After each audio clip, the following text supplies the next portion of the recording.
یہ نیک شخص حیران کہ واٹس ہیپن، کیا ہو رہا ہے، کوئی بات نہیں، اور کلمہ پڑھ لیا۔ اس نے اپنے سارے نوکروں کو بلایا، کہا دیکھو سارے بزنس کرنے والوں کو بلایا، میں مسلمان ہو گیا ہوں، تم میں سے جو مسلمان ہوگا اس کے ساتھ کاروبار کروں گا، میرا جو نوکر مسلمان ہوگا اس کے ساتھ اس کو اپنے پاس رکھوں گا، ورنہ سب سے کام کاج ختم۔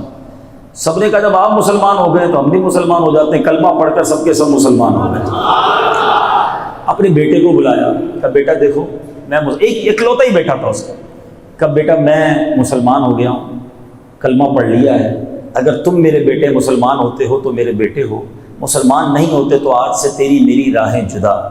کہتا بابا جان آپ میرے والد ہیں، میرے بڑے ہیں، آپ نے صحیح سمجھا ہوگا، آپ نے کلمہ پڑھ لیا مسلمان ہو گئے، میں بھی کلمہ پڑھ کے مسلمان ہوتا ہوں۔ بیٹا بھی مسلمان، اب اس کی ایک ہی بیٹی تھی، بیٹی کو بلایا، اس کو بھی مسلمان کر دیا۔ وہ جو شخص پیغام لایا تھا وہ شاک، وہ کہتا ہے پہلے مجھے تو بتاؤ ماجرا کیا ہے، آپ سبھی کلمے پڑھنے شروع ہو گئے ہیں، سب مسلمان ہونے شروع ہو گئے ہیں، what is the reason, secret کیا ہے، راز تو بتا دو۔ کہتا اب بتاتا ہوں راز کیا۔ مجوسی جو ہیں، یہ کتاب میں جب میں نے واقعہ پڑھا تو وہی مجھے مجوسیوں کا ایک عقیدہ پتہ چلا، آپ کو بھی شاید پہلی بار پتہ چلے گا۔ جو آتش پرست ہوتے ہیں ان کے عقیدے میں، ان کے بلیف میں یہ اجازت ہے کہ بھائی بہن کی شادی ہو سکتی ہے۔ اس مجوسی بلینر کے صرف ایک بیٹا اور ایک بیٹی تھی، تو اس نے اپنے بیٹے اور بیٹی کی شادی کچھ دنوں پہلے ہی کی تھی۔ وہ کہتا ہے کہ کچھ دنوں پہلے میں نے اپنے بیٹے اور بیٹی کی شادی کی اور بہت بڑی دعوت کی، ایک ہی بیٹا ایک ہی بیٹی اور ان کی بھی آپس میں شادی، تو پھر تو اس نے کہا مجھے خرچہ ہی ان پہ کرنا تھا، تو بڑی شاندار دعوت، پورے شہر کو بلایا، بڑے کھانے کھلائے۔ رات تھک ہار کر جب میں اپنے گھر سویا تو میرے برابر میں پڑوس میں ایک چھوٹا سا گھر ہے، مجھے وہاں سے رونے کی آواز آئی۔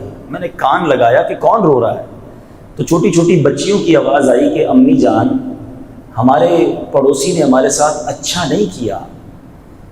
تو ماں نے کہا بیٹا کیا اچھا نہیں کیا؟ کہ دیکھیں امی جان پورے شہر کو بلایا، اتنے مزے مزے کے کھانے بنائے، ہم کئی دنوں سے بھوکے ہیں، ہمیں کھانے کی خوشبو بھی آئی، مگر اس نے نہ ہمیں دعوت دی نہ ہمیں کھانے پر بلایا، اور ہم نبی پاک کی اولاد میں سے ہیں، آل رسول ہیں، مگر ہمارے پڑوسی نے ہمارا خیال نہیں رکھا۔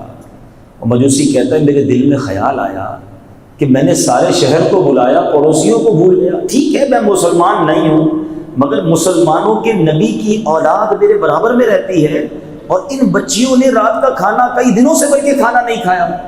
کہتا میں نے جلدی اٹھا، کھانا پیک کیا، جوڑے لیے، کچھ پیسے لیے، اور میں راتوں رات ان کے گھر پہنچ گیا۔ جا کر میں نے وہ سامان پیش کیا،